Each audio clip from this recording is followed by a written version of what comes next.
What is up as a figure hunter, and today we're going to talk about major feature updates and major benefits that are now available in the Athlytic app that can turn your Apple Watch Ultra into a much more powerful training machine. So if you like this review, please give it a thumbs up. Please consider subscribing for more.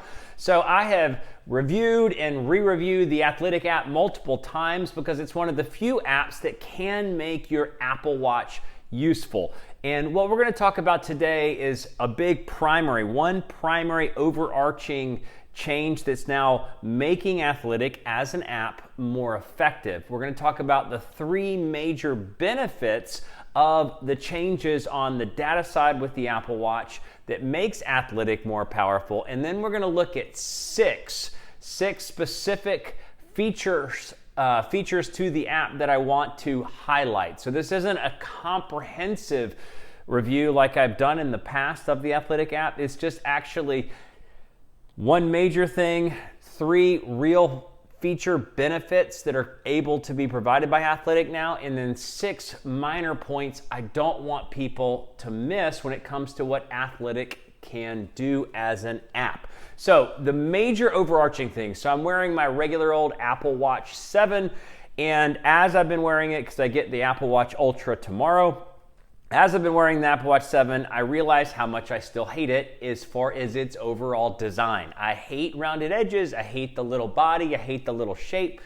and I still have a hard time with just all the little baby apps on it. So I want to highlight Athlytic, not just because it's great for the Apple Watch, and it is good for all Apple Watches everywhere, but I want to highlight it because I think the Apple Watch Ultra is now a form factor that is much more appealing, and then the battery life component is at least making it somewhat more feasible to use. And so I want to highlight that the Athlytic app is the primary app you need to consider, look at, and purchase if you want to do training and own an Apple Watch, and specifically if you want to make the most of an Apple Watch Ultra. So the overarching thing that's changed is that there's now data that is available to the Athlytic app from the Apple Watch that can really provide actionable information. And that has always been the problem with the Apple Watch, is that it's only given sort of pieces of data, but not details of data. And all these third-party apps can only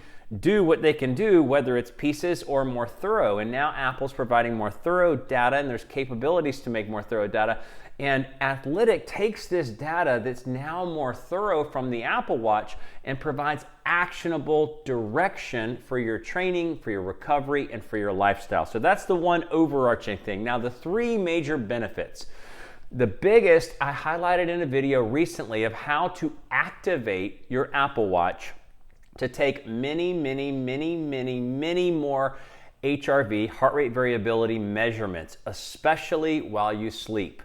So previously the Apple Watch would take one every couple or 3 hours, but by saying that you have an AFib issue, as they'll see in the video in the description below, link there so you can have a full summary of how to activate multiple, like 10 times multiple HRV.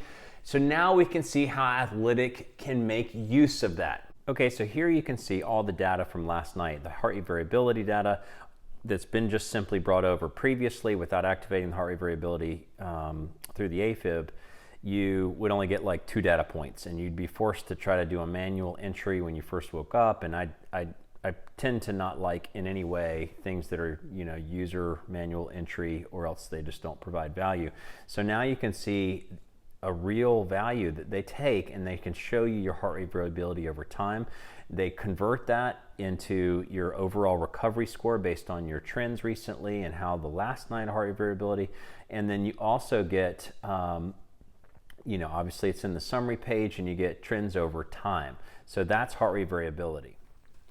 Now, secondly, the big thing that changed with the Apple Watch is it used to be they were just sort of saying you were asleep for 8 hours and 3 minutes, here's your start and end time.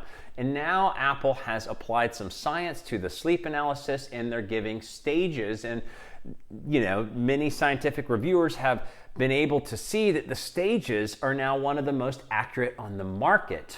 So now Athlytic can take the accuracy of the data that Apple is providing and provide quality sleep feedback and a summary of that information. Now the sleep, you can see before it was just one straight line of when you started and when you ended, but now you get the full picture of all the stages and a breakdown of the time in each stage. And now we know that this, well, from others that have tested the accuracy of it, that this is accurate information that provides real value to being able to see a summary of how much time you spent in your sleep in different stages. But it takes all the information from the Apple Watch and provides it in a clear picture so that you can begin to get a visual representation of your sleep last night. And the last thing that Athlytic is doing really well is that they do a summary of your health stats from the night before, which is a quick, simple place. So if you go into Apple Health, you're going to have to look at multiple columns to sort of glean your information. And it's just all one big master list. It's worthless like that. But Athlytic takes the master list and gives you the primary information and then couples it with your averages so that you can see valuable understanding of your information in the health snapshot. And this is the health summary. So you can see in a quick glance. Now they just activated wrist temperature. So I think I'm on the beta, so I'm on the testers version of this, so that'll be something that will come. But the heart rate variability, resting heart rate, you can see the ranges, all green, and it's going to show you, red, bad, yellow, medium, green, good. And, like a good night's sleep, you can just take a quick snapshot. And because it's coming from the Apple Watch, we can have more trustworthy confidence that it's all accurate information, because their respiratory rate tracking, their blood oxygen tracking, their heart rate tracking is all high quality stuff. But this is just a great snapshot to evaluate your health and your recovery and just your overall wellness when you wake up in the morning. Now those are the three primary things, like the major benefits of what Athlytic is providing. Taking the heart rate variability, giving actionable information, sleep scores, using it in some informational way that you can take and live your life differently, as well as the health stats summary, as well as seeing your averages and how the last night's stats compare to your average stats to see if you got issues appearing. Now we're going to talk about 6 primary things that Athlytic does in sort of smaller areas that are fantastic. The first one we're going to talk about is the recovery scores. We've already sort of glanced at and seen. Now this is the main thing we're talking about. We saw this just quickly in the HRV, the heart rate variability. This is your direction for like how much a hard workout the day before might have impacted your readiness to train the next day. This is your recovery score. And it's based on a 60-day trend line. So if you've been wearing your watch for a long period of time and you have all these high quality HRV values that are now flowing through, this is actually really worthwhile information. You can see your recovery per day. So you can go in, you can see a little snapshot of how your recovery is trending. But the biggest thing is you wake up, it takes the heart rate variability information and it gives you clear-cut direction on your overall body's readiness to handle the hard work. Now the second we're going to look at is the exertion score for when you do a workout. Now this is beneficial because I do not care to see just a heart rate graph, because that has no relevance to my training, because a heart rate graph, it doesn't give me direction of how hard I pushed my body, and Athlytic provides an exertion score. Okay, so this is what they do with heart rate data. So obviously every app in the universe gives you the heart rate information, but Athlytic will take it and show you an effort, like the rigor, like how hard you pushed your body based on the time you spent in different zones. But this is a primary importance for the basics, or the basis for building a training awareness is not just a generic heart rate graph, but an exertion score. So an exertion score, they do a couple of other things. I don't totally agree with how they're categorizing anaerobic and aerobic, and you get a heart rate recovery, which is kind of a cool thing, but the main thing that's super important is that you're taking your data from the workout and giving yourself an awareness of whether it was a good exertion level for you. The third thing that I really feel like is awesome about the new sleep, and there's 2 little sleep tidbits here. The first thing is the restorative sleep time and restorative sleep percentage of your last night's sleep. So finally, somebody takes sleep stages and says, here's some way to look at this culmination of your percentage of accumulated time in each of the stages. Now, the first thing we're going to talk about is in the sleep category. One thing that is awesome is that there's so many watches that provide these sleep stages, and you just think, I don't know what that means. So maybe they give you a sleep score. But one thing that's great is that Athlytic will summarize your percentage of time in restorative sleep, which is considered your deep and REM. And you can see your trends of your average, your last night. It'll give you direction. But I think that is fantastic that it's taking, again, generic information that we don't know how to feel about an hour and 9 minutes of REM sleep. We can see it's below average, but either way, here it's giving you a summary of how you can have a little awareness of what those sleep stages mean from a value perspective by the restorative sleep calculation. The fourth thing, as it also relates to sleep, that I think is fantastic, is the sleep debt. I mean, I don't know why this isn't sort of a prevalent thing. You set a goal and you can change your goal, and so it'll base your debt around your goal, but you can set a goal and you can see how ahead or behind you are in your sleep goals. There's been so many studies on the value of getting a certain amount of sleep per night, and when you go below the deficit, it actually has a significant effect on your health, your memory, your capabilities mentally, as well as your testosterone levels. So they have sleep debt. The other major category for me in the sleep evaluation is your sleep debt. I think this is awesome. Actually, I think this is super awesome because we all are growing more aware of the importance of sleep and even a certain amount of sleep that needs to happen. And there are studies that have shown that when you run a deficit, you actually do need to catch up. And this shows you what it's going to take. I just put in an arbitrary goal of 7.5 hours per day. And I can see how behind I am in the last 14 days when I caught up over one weekend, and then I had a busy week last week and fell further behind. But this is super worthwhile information because it gives you a goal, and it even tells you 8 hours of sleep per night. It's going to take 8 days to reduce it to 0, so you can sleep 8.5, or you can set a goal to be able to catch up your sleep debt, which has physiologically been proven to be a necessary step to take. The fifth thing is that health stat trends over time. Now that I highlighted it before, and I'm just going to highlight it again because you can see your trends over time, not just the stat of information, but your trends and how the direction is going from here. And from that, you can start to see an idea of your fitness improving, whether it's a lowering average resting heart rate or an increasing average HRV at night. Now, we looked at the health stats. Now, this is just a simple summary of stats, which I do think is the most important, just to be able to see boom, boom, boom, boom, boom across your averages and whether you're in the green. But the other thing that you can do is you can see your trends over time. So here you can see your heart rate variability over time. Now, I'm coming off COVID, and then I cut the end of my finger off, and so it's just been a rough little period. So my trend is negative. But you can see also your resting heart rate trends over time. You can see if that white line is moving up, sideways, or down. Same thing with HRV, is it moving up? So these are two simple ways to see if your fitness is improving. Now, I've got some old scores in there. Like you can see that 64 at the beginning of this chart. That's an old score. Was pulled from some other device. So I will soon be able to see my white trend line. It should be going up if my fitness is improving on the heart rate variability. And then on the resting heart rate, you can see, you want to see your trend line going down, that your heart is getting stronger and stronger, therefore your resting heart rate is getting lower and lower. These are two awesome pieces of directionable information from the trends, not just from the pure overnight numbers. And the sixth thing is not in any screen or on any page. It is Athlytic is on the front lines of making the app continually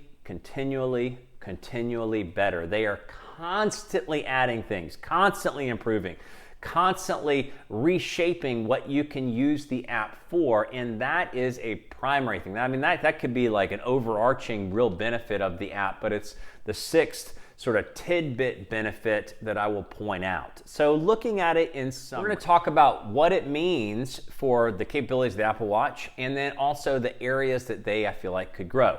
So what all this means, number one, is there is no longer any need for a Whoop device. And I mean, you could hate the Apple Watch.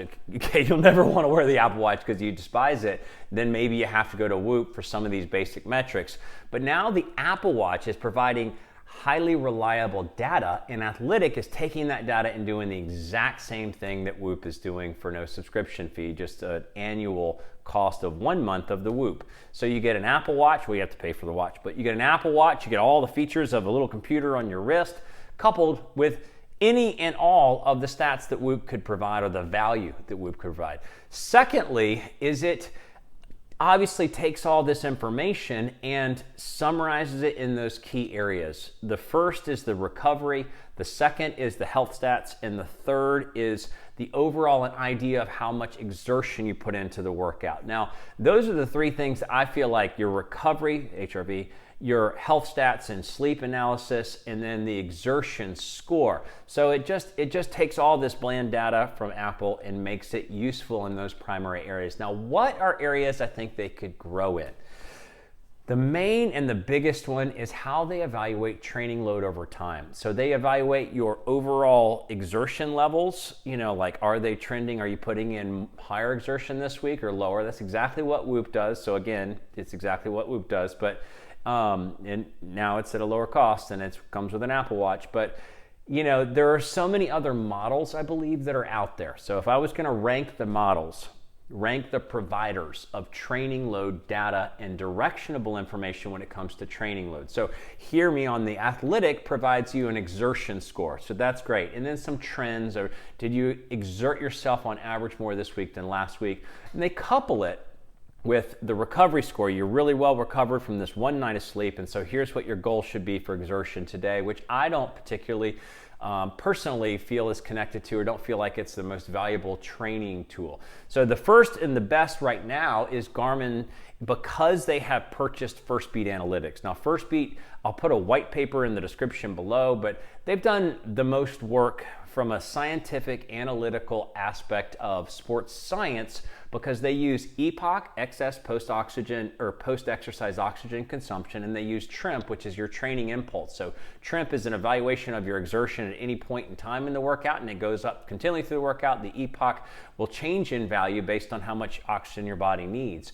But they use both those components to evaluate your overall training load, your acute and your long-term, as well as the training effect on both aerobic impact and anaerobic impact. And Garmin just uses all that information and provides it in their watches. So I feel like that is the best and most thorough training load tracking, provider and directionable provider. The second is the fitness, fatigue, and form trends. It's basically, you can use HealthFit or you can use Sports Tracker, but it's the trends of how much is your fitness growing over time. Your fitness is evaluated as your recent training load, your fatigue is your long-term or chronic training load, and your form is the difference between the two, whether you are increasing on the short-term training load side over your long-term trends. And I believe those scores are the second most valuable, the second most sort of simple to see your fitness growing over time, as well as your training load and impact, recent and long-term. And then the third are these exertion trends, which is what Athlytic has provided, what Whoop provides. I feel like that's the least valuable of the options that are out there, and personally don't think that your 1 night of recovery should determine exactly what your exertion score goal should be for the day, but it mainly doesn't provide you enough training load data, and Athlytic is working on ways to incorporate that. So those are the things to work on. The second thing I would say they need to work on, besides the training load scores and information, are the data widgets. I think that you can't get the widgets to appear on the complications on the watch face, which I just think give us 10 links to 10 different things, whether it's the recovery score, and I at least on mine's updated, I couldn't find a way to put any information in the complication of the watch face. So with that is the sort of re-review and the stressing of the importance of the primary changes and the minor benefits and the major benefits that come through the Athlytic app because of some of the updates to the Apple Watch, so that you can turn your Apple Watch Ultra into a much more effective training vehicle than it's ever going to be out of the box. It's the Fit Gear Hunter. Thanks so much for watching.